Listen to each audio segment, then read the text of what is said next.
Olá, queridos, a paz do Senhor Jesus. Como é bom estar aqui falando com vocês, né? Porque estamos afastados devido a essas circunstâncias que nós estamos vivendo, então não podemos estar nos reunindo no templo, não podemos estar juntos, e isso gera assim uma certa saudade, né? Vontade de rever os irmãos, abraçar aqueles que nós temos mais intimidade, e a gente fica com saudade. Mas glória a Deus, porque nós temos aí, né, a tecnologia, nós temos aí a rede social que nos possibilita, mesmo estando em nossos lares, estamos na chamada quarentena, isolados, nós podemos nos comunicar através de vídeos, através da internet, e é bom isso, né? Eu creio que logo logo a gente vai estar junto novamente, eu creio que logo logo nós poderemos cultuar ao Senhor juntos, estarmos em unidades. Eu creio que esse momento vai passar. E eu, assim, nesse momento, aproveitando, né, esse vídeo, eu gostaria de trazer para você uma palavra, algo que Deus tem colocado no meu coração, nesses tempos que nós estamos de quarentena, nesses tempos que nós estamos assim meio que isolados, evitando aglomeração. Deus tem colocado uma palavra no meu coração que eu gostaria de compartilhar com você nesse momento. Diz assim, no Mateus capítulo 17, a partir do versículo 14 até o 20, ele fala assim: quando eles chegaram perto da multidão, o homem foi até perto de Jesus, ajoelhou-se diante dele e disse: Senhor, tenha pena do meu filho, ele é epilético e tem ataques tão fortes que muitas vezes cai no fogo ou na água. E eu trouxe para os seus discípulos, a fim de que eles o curassem, mas eles não conseguiram. Jesus respondeu: gente má e sem fé, até quando ficarei com vocês? Até quando terei que aguentá-los? Tragam um menino aqui. Então deu uma ordem, o demônio saiu, e no mesmo instante o menino ficou curado. Depois os discípulos chegaram perto de Jesus, em particular, e perguntaram: por que foi que nós não pudemos expulsar aquele demônio? Jesus respondeu: foi porque vocês não têm bastante fé. Eu afirmo a vocês que isto é verdade. Se vocês tivessem fé, mesmo que fosse do tamanho de uma semente de uma mostarda, poderia dizer a este monte: saia-te daqui e vá para lá, e ele iria. E vocês teriam poder para fazer qualquer coisa. Vou repetir essa última frase. E você teria poder para fazer qualquer coisa. Queridos, eu creio, pela revelação da palavra, pelo entendimento que o Espírito Santo nos dá, eu creio que verdadeiramente que o termômetro da nossa relação, da nossa intimidade com Deus, ela se baseia na fé que nós temos. A fé é uma coisa poderosa que Deus colocou nas nossas vidas. Não é uma crença que venha do homem, não é algo que nós simplesmente fazemos um curso e aprendemos a ter. Mas a fé é algo que Deus implanta em nós. E Ele, como a sua palavra diz, essa fé vem porque nós ouvimos a palavra de Deus, porque cremos na palavra de Deus, e aí passamos então a ter relacionamentos com Deus, passamos a ter intimidade com Deus, passamos a ter experiências com Deus, e à medida que isso vai se sucedendo na nossa vida, então a fé vai sendo acrescentada. Então eu entendo, querido, que as nossas experiências com Deus, elas definem o tamanho da nossa fé, a intensidade da nossa fé. Então eu creio verdadeiramente que a fé é algo que pode e deve ser verdadeiramente edificada em nossas vidas. Nós podemos fazer com que uma pequena fé que a princípio surge como o tamanho de um grão de mostarda, que dizem que é a menor semente, que ela possa crescer e se tornar grande. Quando nós lemos aqui, querido, no versículo 20 de Mateus 17, quando Jesus diz: foi porque vocês não têm fé bastante. Eu afirmo a vocês que isto é verdade. Se vocês tivessem fé, mesmo que fosse do tamanho de uma semente de mostarda, poderiam dizer a este monte: saia daqui e vai para lá, e ele iria. E observe a declaração, querida, última: vocês teriam poder para fazer qualquer coisa. Então, como eu falei, a semente de mostarda, querido, ela é pequenina, mas ela cresce. Então, Deus, Ele quer que nós venhamos ter uma grande fé. Não podemos achar que a nossa fé tem que ser simplesmente do tamanho de um grão de mostarda. E por que Ele quer que a nossa fé cresça, que a nossa fé seja grande, querido? Porque nós precisamos entender uma coisa: o responsável de termos a fé é Deus que nos dá, porque essa fé verdadeira vem dele. Mas entenda uma coisa: o tamanho da fé que nós vamos ter, Deus, ele não é o responsável somos nós. Então Deus não é responsável pela nossa fé, o tamanho que ela vem a ser, mas nós sim somos responsáveis pela fé que temos. E por que, querido, a fé ela é tão importante?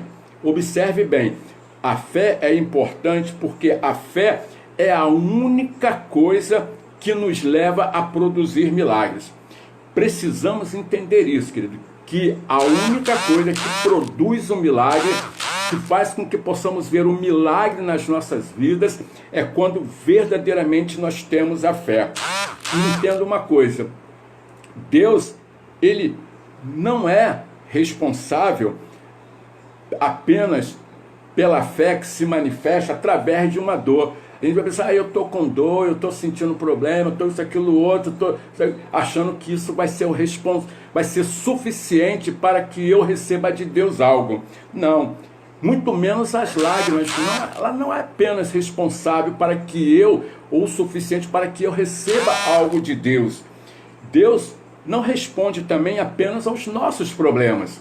Então Deus não responde simplesmente à dor, Deus não responde simplesmente a lágrimas, Deus não responde simplesmente a problemas. O que Deus na verdade responde, querido, é a fé que temos. É o tamanho da nossa fé que vai determinar aquilo que vamos receber de Deus. E quando eu penso nisso, querido, eu vou entender que Deus, ele tem um perfil, ele tem um caráter, ele tem uma personalidade. E qual seria esse caráter, essa personalidade de Deus?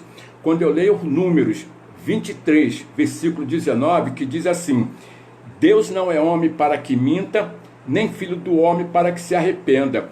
Porventura diria ele e não faria, ou falaria e não cumpriria? Então, querido, nesse texto se explica perfeitamente o caráter de Deus. Explica-se o seu comportamento, a sua conduta, a sua personalidade. Deus, ele verdadeiramente, ele cumpre pela sua palavra, por aquilo que ele diz que vai fazer, por aquilo que ele diz que ele não vai fazer, ele verdadeiramente, ele faz isso. Então a gente observa perfeitamente como é o caráter de Deus. E a gente vai entender uma coisa, que Deus tem uma obsessão. Obsessão é um sentimento existente em nós que nos leva verdadeiramente a desejarmos ou a procurarmos algo que nós tanto desejamos. Qual é a obsessão de Deus? Deus tem obsessão, querido, em ser acreditado. Deus anseia por ser confiado. Essa é a maior obsessão de Deus. Ele quer que nós, seus filhos, ele quer que a humanidade, o povo em geral, creia nele, confie nele, acredite nele. E também, assim como ele tem essa grande obsessão por ser acreditado, a gente vai entender que Deus, ele se irrita quando ele é duvidado, quando as pessoas duvidam dele. Então, a grande tristeza de Deus é justamente essa, é ser duvidado. E a sua grande alegria, então, é ser acreditado.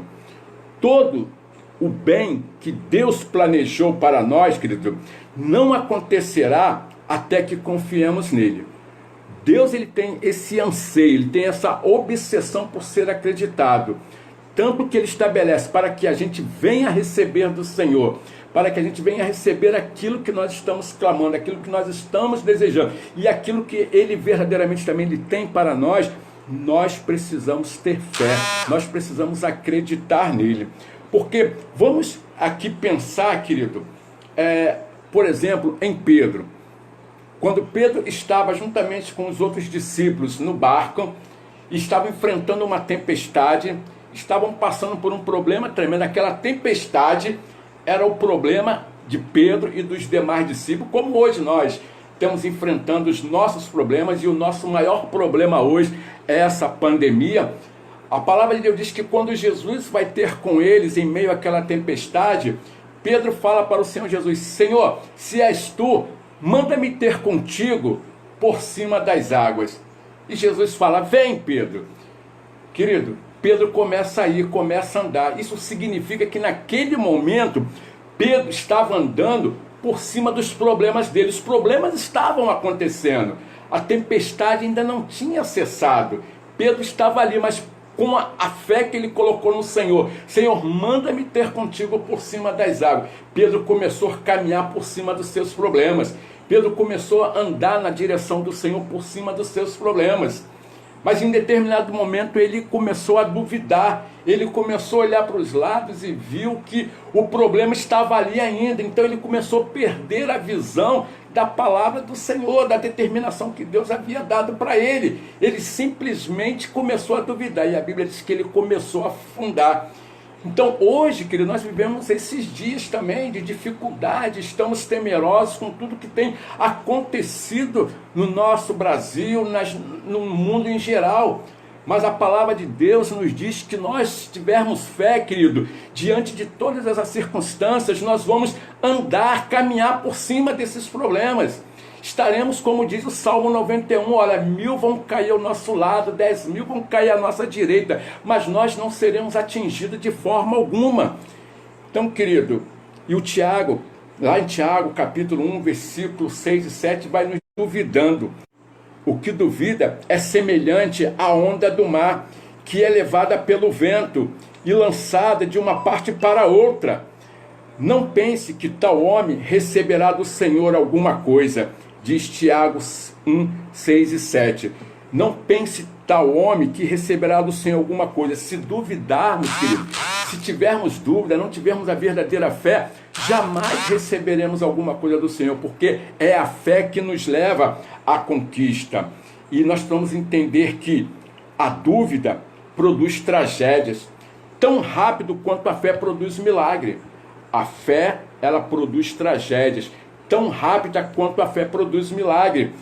Os 12 espias, quando foram enviados por Moisés para espiar a terra de Canaã, 10 deles voltaram, querido, afirmando: olha, a terra é boa, a terra é como Deus falou, mas tem isso, tem aquilo. Começaram a colocar simplesmente os olhos na dificuldade, no problema.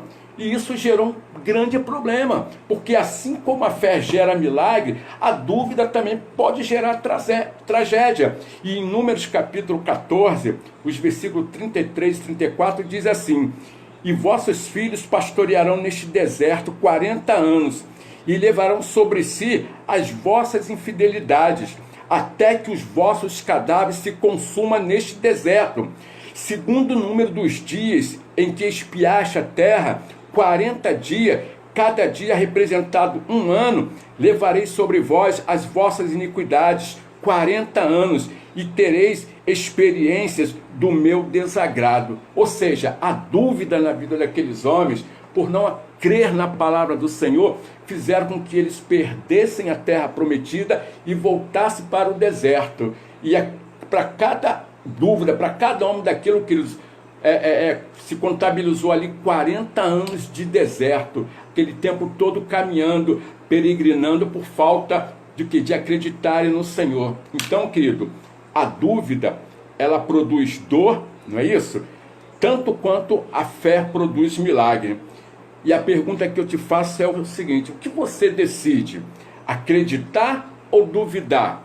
Eu sei que como seres humanos nós estamos super preocupados com tudo que tem acontecido. Claro, somos seres humanos, nos preocupamos verdadeiramente.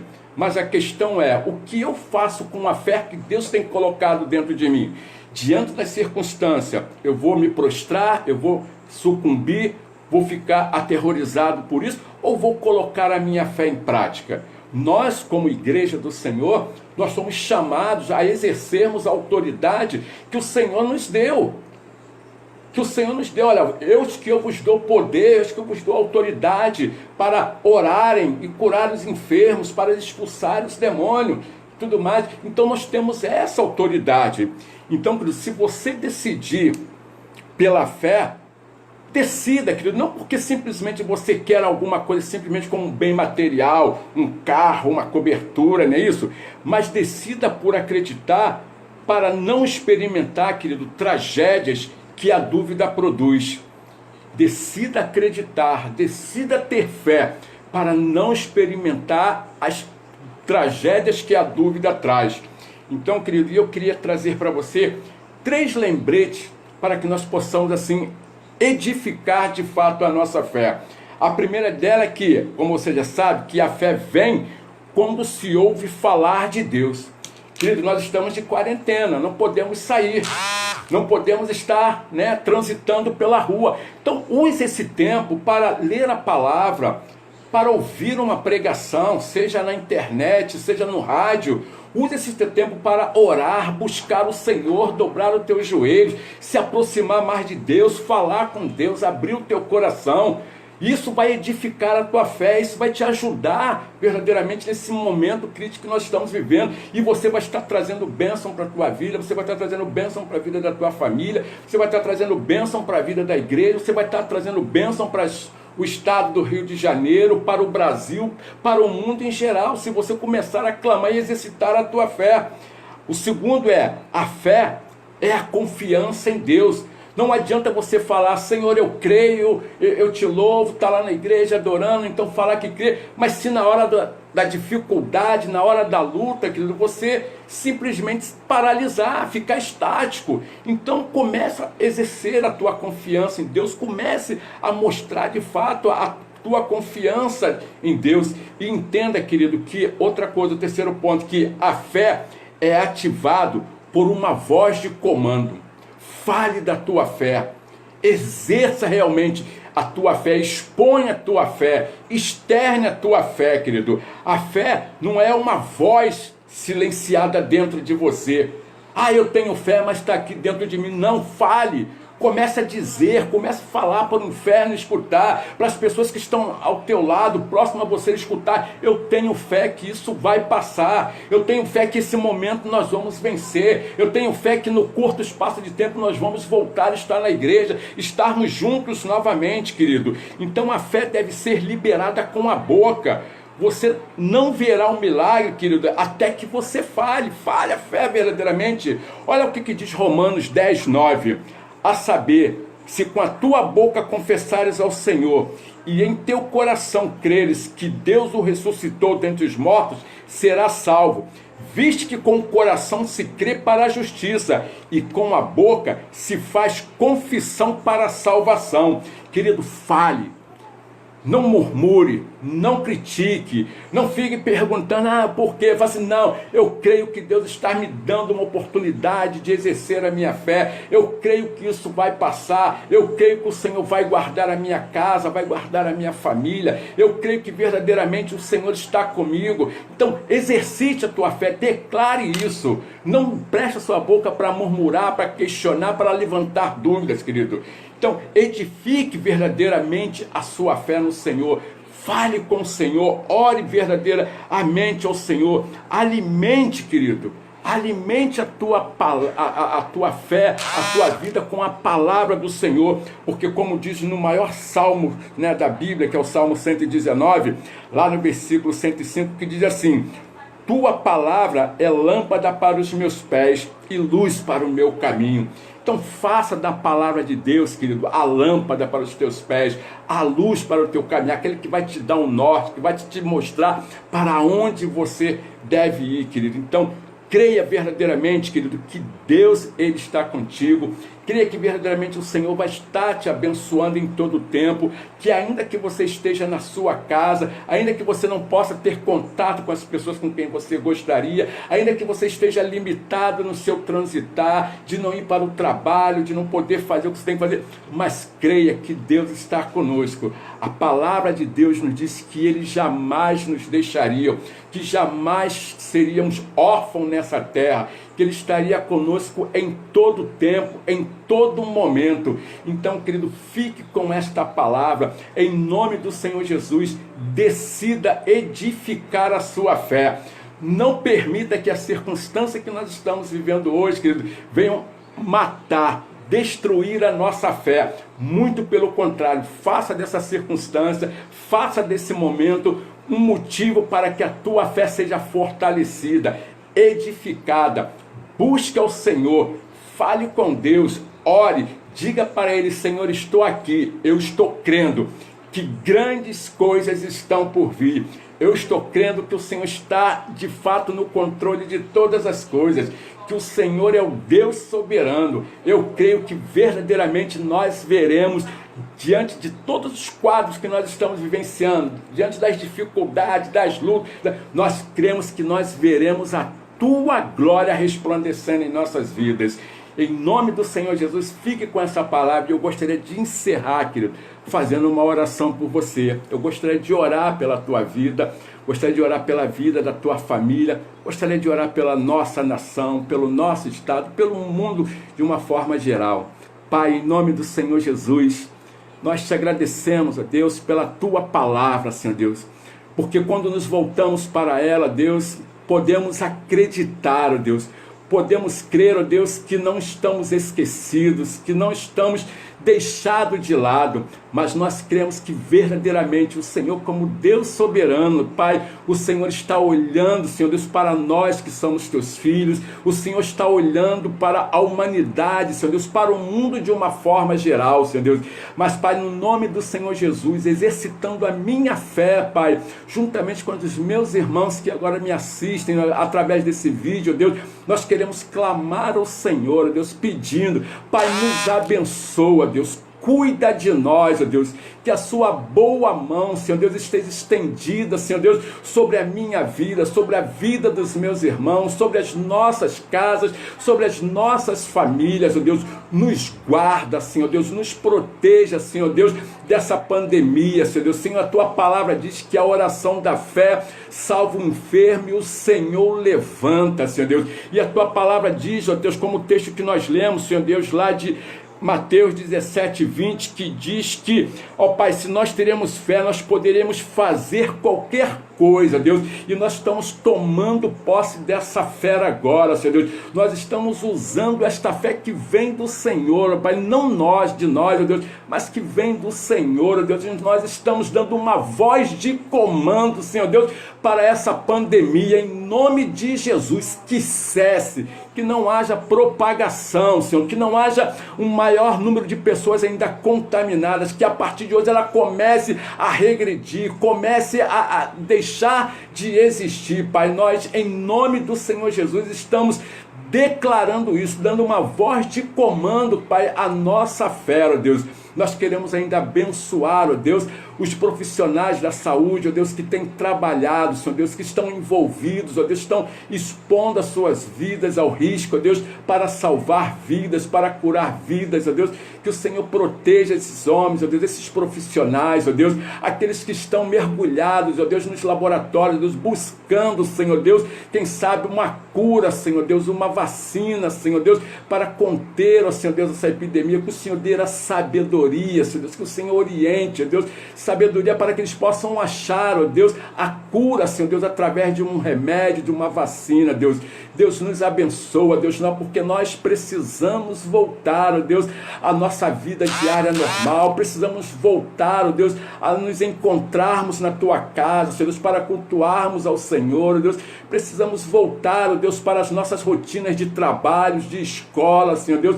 Então, Senhor, em nome de Jesus, ajuda-nos, ó Deus, nós estamos te pedindo, ajuda-nos, socorre-nos nesse momento de aflição, nesse momento de dificuldade, Senhor Deus, e nos abençoa, Deus. Nós te oramos e te pedimos essas coisas em nome de Jesus. Amém e amém. Querido, que Deus te abençoe, fique com esta palavra e até breve, em nome de Jesus. Amém.